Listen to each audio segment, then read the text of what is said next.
ईसाइयों के धर्मगुरु ईसा मसीह और जुदास का प्रसंग है।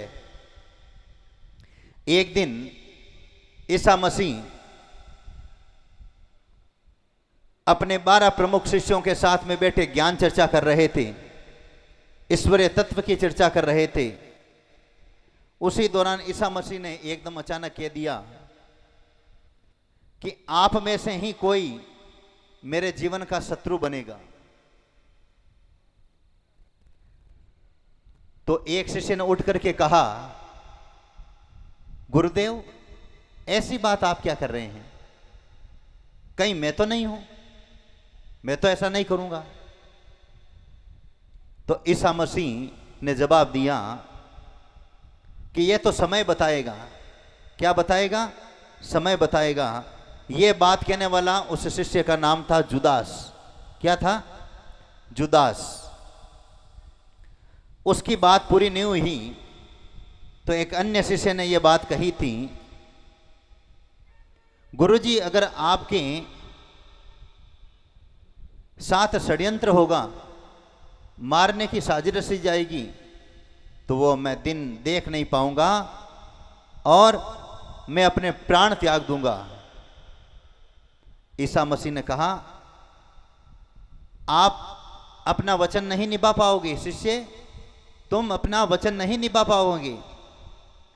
मेरे जीवन की संकट की घड़ी में सुबह होने से पहले तुम चले जाओगे मेरा साथ छोड़ करके, कि गुरुजी ऐसा नहीं होगा। समय बीतता गया, समय बीतता गया और जुदास नाम का जो शिष्य था, प्रमुख शिष्य, 12 प्रमुख शिष्य में से मेरे प्रमुख 9 हैं, नवरत्न। तो उस जुदास ने वहां के राजा को भड़काना शुरू किया कि ईसा मसीह धर्म का दुष्प्रचार कर रहा है, लोगों को भड़काता है, दिशाहीन करता है। 30 चांदी के सिक्के के बदले, कितने? 30 चांदी के सिक्के के बदले गुरुजी की काट करके राजा के कान भर दिए, षड्यंत्र रचना आरंभ कर दिया।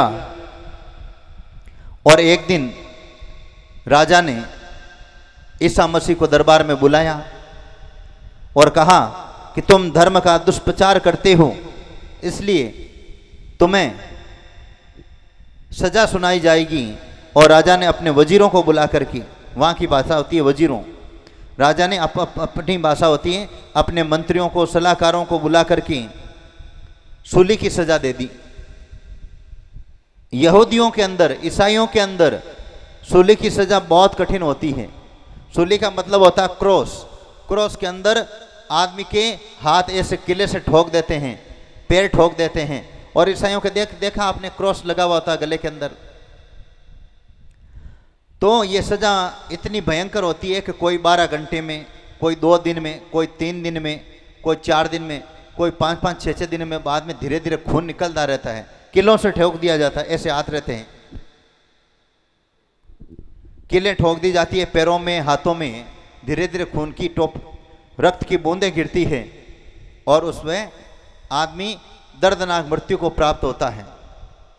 सजा सुना दी गई और जिस दिन सजा सुनाई कि भाई कल शाम को इनको, परसों सुबह सूली पर चढ़ाएंगे और कल इनको क्रॉस पर, इनके ऊपर ही लाद कर पहाड़ पर चढ़ाया जाएगा। तो उस रात्रि को देवदूत आए भगवान की, रानी के स्वप्न के अंदर, राजा की पत्नी रानी के स्वप्न में देवदूत आए कि ईसा मसीह निर्दोष है, उनको सजा नहीं देनी चाहिए। ये बात रानी ने राजा से कही। तब राजा ने कहा कि रानी शांत हो जाइए, मैं मानता हूं कि ईसा मसीह निर्दोष है, लेकिन जो मैंने फैसला कर लिया है, ये लाखों की भीड़ ईसा मसीह के खिलाफ हो गई है।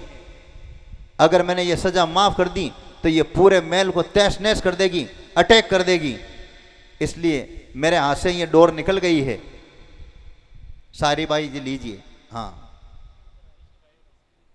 ये देखो सूली की सजा इसे कहते हैं। क्रॉस। इस प्रकार ईसा मसीह को सजा सुनाई गई थी।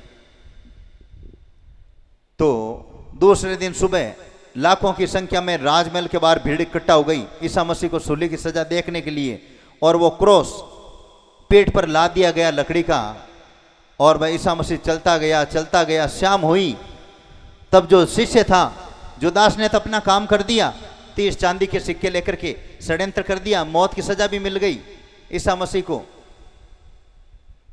लेकिन जो उसने कहा था कि कहीं गुरुजी आपके ऊपर संकट आएगा तो मैं अपने प्राण दे दूंगा, वही शिष्य भीड़ के साथ में चल रहा था, तमाशा देख रहा था। ईसा मसीह के ऊपर वो क्रॉस था। ईसा मसीह ने पीछे मुड़ करके देखा, तो वही है ना शिष्य, बिना बोले इशारे में कह दिया कि जिसने ये कहा था गुरुजी आपके ऊपर संकट आएगा तो मैं अपने प्राण दे दूंगा, मेरे अपने गुरु को ये दशा देखी नहीं जाएगी। और आज वो भीड़ के साथ में चल रहा है। और ईसा मसीह को सूली की सजा सुनाई गई। रक्त रंजित ईसा मसीह, खून की बूंदें गिरते रही। उन 12 प्रमुख शिष्यों में से जुदास ने अपना काम किया, और जिसने कहा था कि गुरुजी अगर आपके ऊपर संकट आएगा, मौत आएगी, षड्यंत्र होगा, मैं वो दिन नहीं देखूंगा, अपने प्राण त्याग दूंगा, वो अभी भीड़ के अंदर साथ में चल रहा था, तमाशा देख रहा था। तो कहने का मतलब ये है कि हर कोई जो बात कहता है अपना वचन नहीं निभा सकता। संकट में साथ देना बहुत बड़ी बात है, ये हर कोई साथ नहीं दे सकता। इसलिए सावधान रहें अपने मित्रों से, परिवार से, रिश्तेदारों से। कब न जाने जुदास आपके बीच में हो, कब न जाने तुम्हारे साथ षड्यंत्र करने वाले हो। संत एक प्रसंग के माध्यम से आप लोगों को सतर्क करते हैं